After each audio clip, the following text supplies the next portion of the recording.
Why does nobody talk about Ball watches?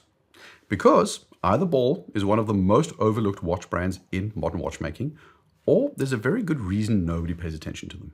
And after spending time with the Engineer 3 Marvelite Meteorite, I think I know the answer. Let's dive in.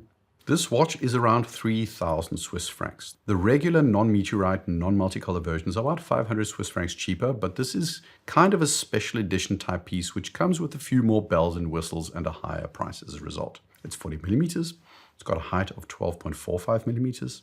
It's a lug-to-lug of 46.6 millimeters. It's got 100 meters of water resistance. It's anti-magnetic up to 1000 Gauss, 5000 Gs of shock resistance, micro gas tubes, which is their approach to lume in rainbow colors for night legibility. It's a meteorite dial and a steel bracelet with a buckle. The bracelet is an H-link style with polished center links and satinated H-links.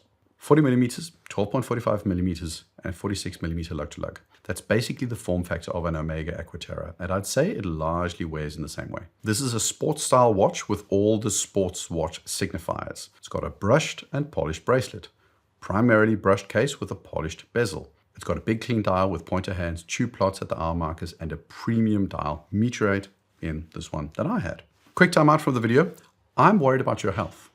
Is your hand-eye coordination degrading? Here's how you find out.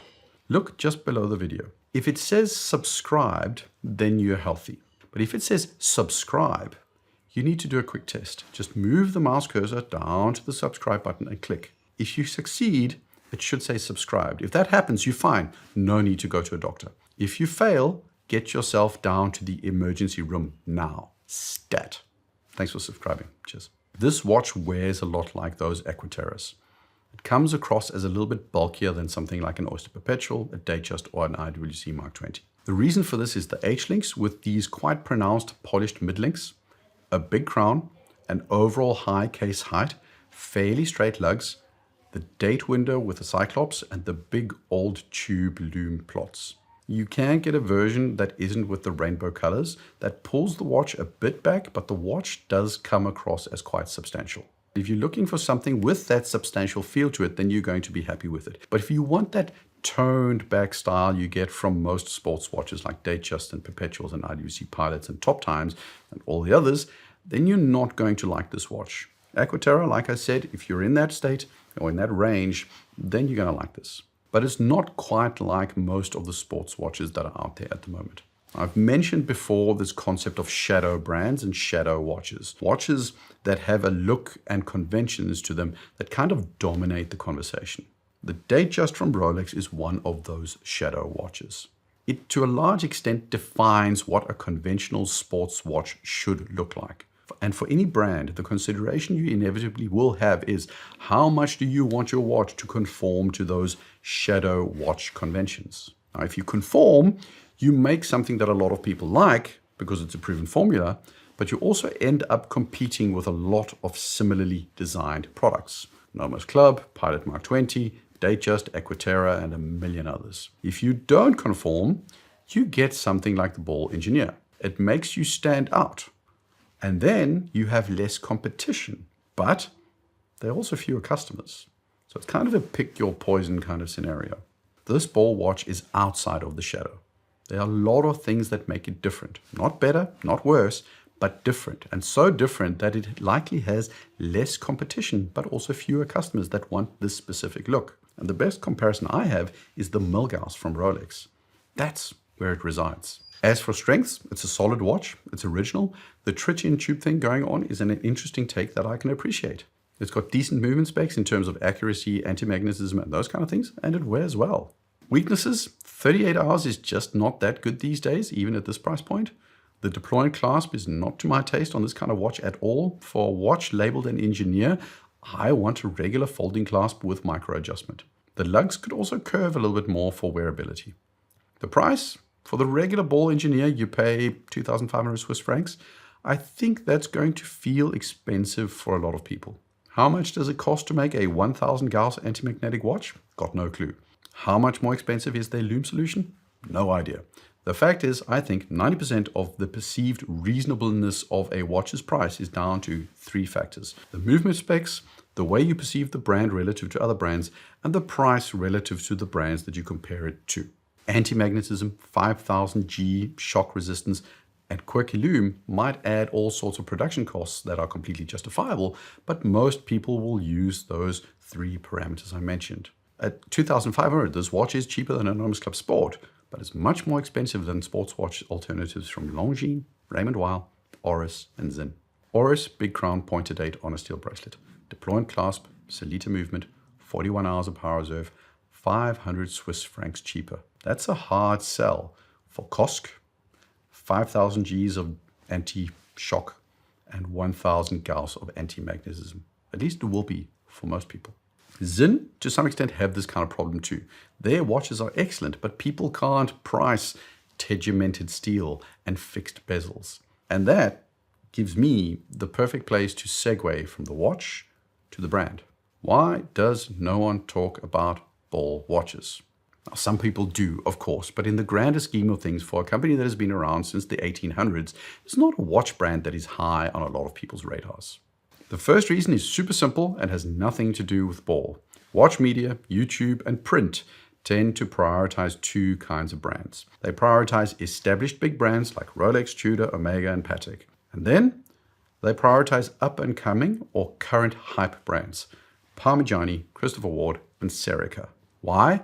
Because it's the perfect mix of newness and recognizability that keeps readers or viewers coming back. Bell & Ross, Jung Hans, and Ball just right now aren't in either of those categories at this point in time. Doesn't mean that they're bad. There's just not bandwidth and interest enough to cover them. The second reason follows in part from the first. And to explain it, I've got a story about Michelin restaurants. Michelin-starred restaurants get their stars for various reasons, but at a high level, it's some mix of how good the food is and how good the service is. But not quite. My wife had invited me to a hotel and a restaurant for my birthday not long ago, at a restaurant that for years has been talked about. Won't they ever get a Michelin star soon? But they've never gotten it. And we were there. The service was fabulous. The setting was stunning and the food was phenomenal. It was at just unbelievably high level. And then it dawned on me why they don't have a Michelin star. Because right now, in the Nordics at least, stars get awarded to restaurants that have a thing that matches the zeitgeist. Noma does this whole Nordic foraging and everything is fermented thing. Then there's a restaurant in the Nordics that specialize in using the entire animal in their service. So you get to eat both the steak and the brains and the liver and the backside if you want to. Another restaurant, which has a Michelin star, which I never appreciated, has perfected the art of let's see how many ways we can prepare a leek. So you get leek soup and leek toast and leek steak and leek ice cream. And the problem with this restaurant that we were at, which was so good, was they don't have a thing. They just make really good food. There's no theme, there's no edge. It's just really good. And being really good won't get you a star. And Ball, they don't have the edge of Nomos, which is very zeitgeisty. They're the engineers that make watches for people who drive trains. That's just not interesting right now. The positioning, the storytelling, the style is just not in line with the zeitgeist of watches at this exact moment in time. Which takes me on to problem number 3. Ball watches is Bremont, the old Bremont, for trains. It's just niche right now, and a niche that has very little current appeal. I know there were a couple of guys in Scotland that took drugs and looked at some trains, but that was, about it. It's just a branding pitch that isn't going to capture a lot of audiences right now. Problem number 4, and this doesn't apply as much to this watch, but a lot of their lineup comes across as big and a little bit dated. Wouldn't you at least agree with me that the Engineer hydrocarbon in 43mm comes across as aesthetically in line with a Breitling watch from 10, 15 years ago? There's a chunkiness, a form factor, and a blockiness to them that just isn't particularly in line with the times. The Ball Engineer Master Dials chronometer is actually quite a nice watch. I like it, but it's a double crown compressor style watch that just isn't particularly popular these days. There are a couple of watches in their lineup that are more of the times. The Roadmaster Persevera is a decent integrated option. It's not cutting edge, it's not standout amazing, but it's decent. The problem is, decent from a brand just won't get you talked about these days. Now, I don't know if Ball see themselves as massively successful or struggling at this moment. They could have a niche that they are perfectly happy with and have a set of customers that really like what they're doing. They could be the most selling watch in all of Glasgow for all I know. But the point is, they aren't talked about a lot, and it does have a potential consequence that they probably have to deal with. Because when there's relative silence about a brand, the internet fills in the blanks. Go to Reddit and you're going to find a lot of "Are Ball watches any good?" posts. You're going to get disproportionately more than you get the same question about a much bigger brand like Tudor. Silence to some extent turns potential customers away. Silence risks a brand like Ball having stories being built about them that are incorrect. Silence makes the sell for the AD harder because there's less brand equity. Rolex sells just because it's Rolex, and I don't think Ball just sell because they're Ball. The question I would expect Ball to be asking themselves is something around, are we happy where we are? If yes, then who the hell cares about the broader conversation or non-conversation about them? If no, then the next natural question is, what do we change? So when Panerai started to see a decline in interest post the Stallone hype, they tried to pivot to becoming a lifestyle brand. Tudor underwent a massive repositioning shift because they were not happy where they were 15, 20-ish years ago. So, do Ball, in that specific scenario, ditch the trains and do a Bremont? Do they start fiddling with their aesthetic to make them match what's popular right now more aggressively? Now, before you say yes, just look at Panerai. They are pivoting back to tool watches now. They are pivoting back to big watches. They are pivoting back to their origins. The key thing you also have to note here is I haven't at any point said that the way Ball is positioned is bad. Leaning into trains is not necessarily a bad thing if it's working for them.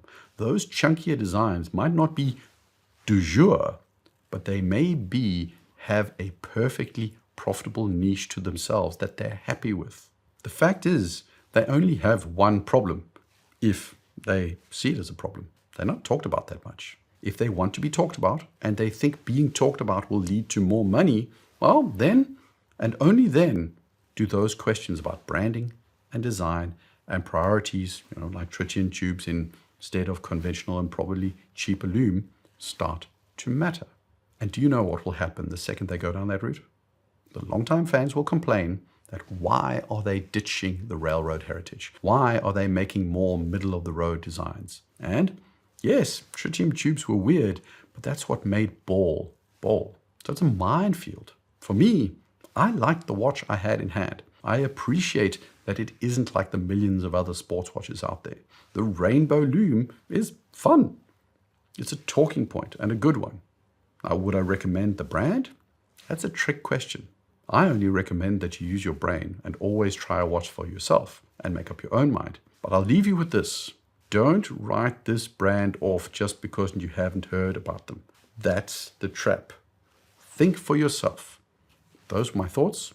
Share yours in the comments. Also, if you're a person that owns a Ball, share your experience with it, the good, the bad, and the customer service. Like, subscribe. Cheers.